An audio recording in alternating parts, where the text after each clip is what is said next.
Now, because I want Min Min to be really campy, I'm gonna camp a lot.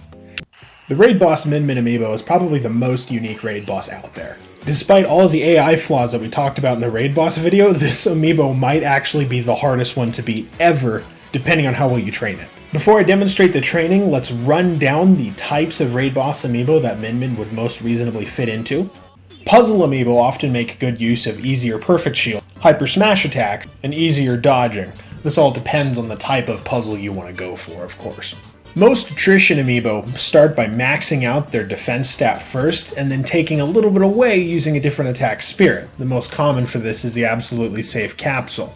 If you're going for the strongest amiibo, there's no point in overthinking it. Just throw on a level 99 Calamity Ganon because that'll give you the balanced 2500 stat boost, and then put on something like Armor Knight. If you go the final boss route, the Numa Spirit is really easy to farm. It's also the only way to get critical healing in metal. There's other critical types that you can go for, but healing in metal I recommend because you still have that one extra slot open. If you really don't know what kind of raid boss you want, that's fine. Just throw Armor Knight on it, it'll be really hard. Your friends will all say, oh my, that's the strongest amiibo in the world. You'll say, yes it is, even though there is no strongest amiibo in the world. Just like I've shown you in the Expert Amiibo Guide, going to be doing 3 matches of 10 to 15 stocks each. I used to do 10, I'm kind of leaning towards 15 now just because it gives me more time. Typically when training raid boss amiibo specifically, you want to have an equally good spirit loadout. In this case, I've given myself Geno, the Forgotten Smash DLC character, as a single tear rolls down my cheek. Now, because I want Min Min to be really campy, I'm gonna camp a lot. Right off the bat, Min Min is gonna kind of charge you. Spirits do mess with amiibo training data, so it is relatively random what you're gonna end up getting. That's okay though. I'm just gonna sit here. Team Fortress 2 Sentry all the way, baby. If you caught that reference, you watched the Min Min guide, good for you. Now, since the way to train a puzzle amiibo also includes what is the amiibo going to do when the opponent is up close, you are going to need to teach it what to do when the opponent's up close. It has to be put in situations like that to learn from that, right? Now right there, I missed an opportunity. I should have shielded that, or at least parried or done something. Problem is, I suck at Smash, so I didn't. That's okay. You want to produce a very defensive Min Min, which also means producing a Min Min that parries and or shields.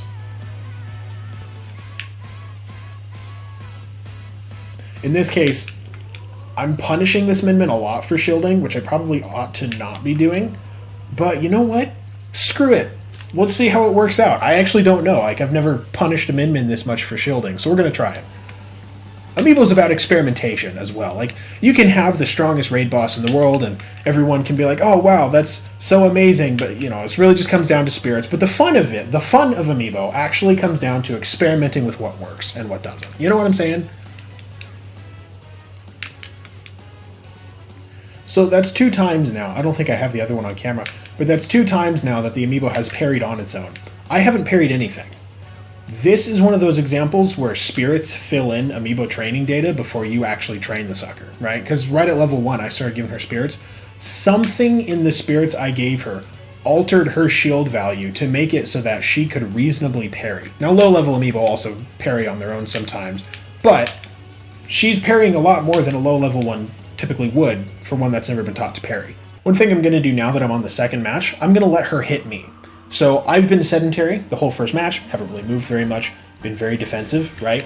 Now she needs to learn, hey, I can get hits in too, because if you don't let your Amiibo hit you, it's going to grow up an insecure Amiibo. It's never going to try to succeed in life. And it only succeeds in life by hitting you, so let it hit you and not be insecure.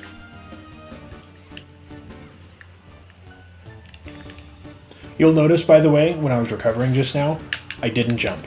I never, ever jump with Min Min, okay? Min Min is actually going to be jumping plenty on her own because she has a Nair problem, which I mentioned in the Min Min Amiibo Guide video.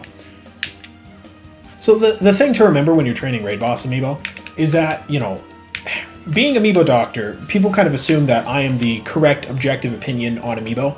There's no objectively best or correct opinion on Amiibo and how to train a Raid Boss Amiibo and all that jazz, okay? My goal here is just to teach you how to have more fun with your Amiibo by, you know, giving you ideas for training, teaching you what's worked and what other people have had fun with, that sort of thing, right? So if you're looking at this and you're like, you know what, none of those 4 types of Amiibo really appeal to me, none of that training method stuff really appeals to me, I want to try it my own way, go for it, you know? Have fun. That's the point.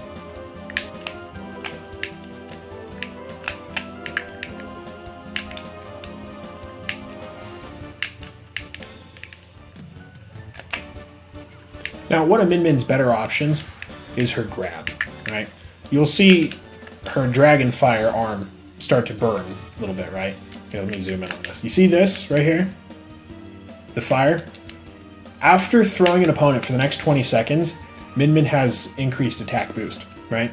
So a Raid Boss Amiibo would do well if it were able to grab and throw an opponent that was approaching its range, especially if it were Min Min, because Min Min kind of needs to keep opponents away. You know what I'm saying?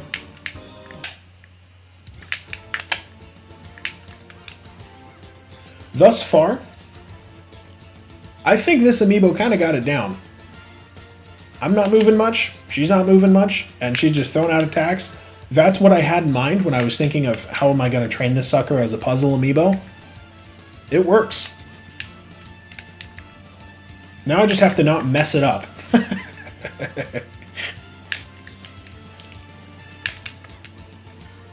One of the useful things about training a Min Min Amiibo is that you do have the fire at the end of your dragon arm, right? You got the dragon fire and then a blink, right? That little sucker right there, the extra flame. Okay, the Amiibo will learn to use that when it'll connect. So you don't have to worry about actually teaching that to it. You can outrange your Amiibo using that dragon fire arm pretty consistently. That way you can still teach it to use forward smash and you're not going to end up getting hit all the time. It's really helpful. The convenient thing about Min Min is that the developers already like half programmed the AI for you. They gave it a whole bunch of really useful behaviors that you don't have to teach. Things like switching, things like recovery, extending the dragon fire arm, whatever they call that. I don't know what they call that. So you don't actually have to get that much correct or accurate or technical when you train your Amiibo, because it's already fairly smart on its own, about as smart as it's ever going to be. So you can kind of have fun with it. Okay, so she's not quite to level 50, but she's like to 48, and that's pretty much the same level. So now we're going to challenge my Min Min raid boss. Okay, so I'm going to fight this Min Min. There's probably not going to be a lot of commentary on this as it happens, but if I feel like I need to include some notes in post-production, I'll edit them onto the screen.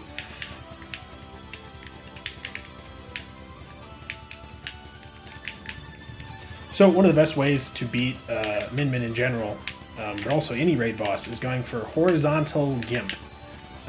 You may not be able to force them off the stage with brute force, but you can grab and then Gimp. Oh dear. Where did my jump go?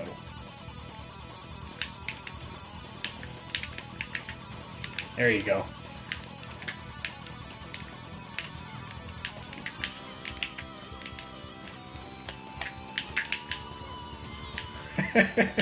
I don't know what it is about Amiibo, but they really don't see Falcon Punch coming when it comes like that, when it's a sort of a running leap.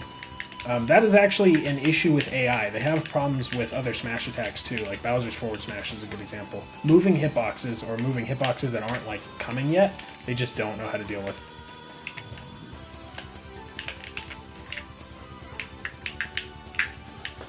Oh, that was a bad move.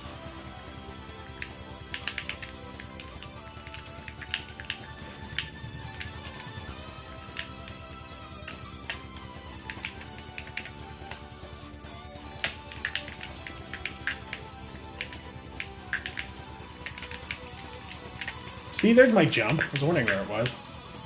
There you go.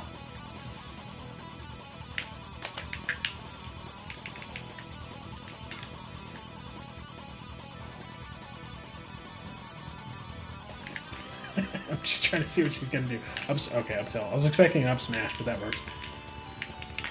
Okay, this is kind of a bad situation. If I can get the Gimp. Or not. Darn. Dig the Orange Spice GameCube controller, by the way. Really, I've always like had crappy third parties my whole life, so I'm really glad to finally have a legit one. All right, well that was the Min Min raid boss Min Min. I also have the Min Min Amiibo training guide, so when you get yours, you can learn how to train yours fairly well. If the demonstration wasn't enough for you, it's not. Go watch the video. Otherwise, no, thank you for watching. I appreciate it. And subscribe, man. I mean, you watched this far, so, like, I don't know why you wouldn't.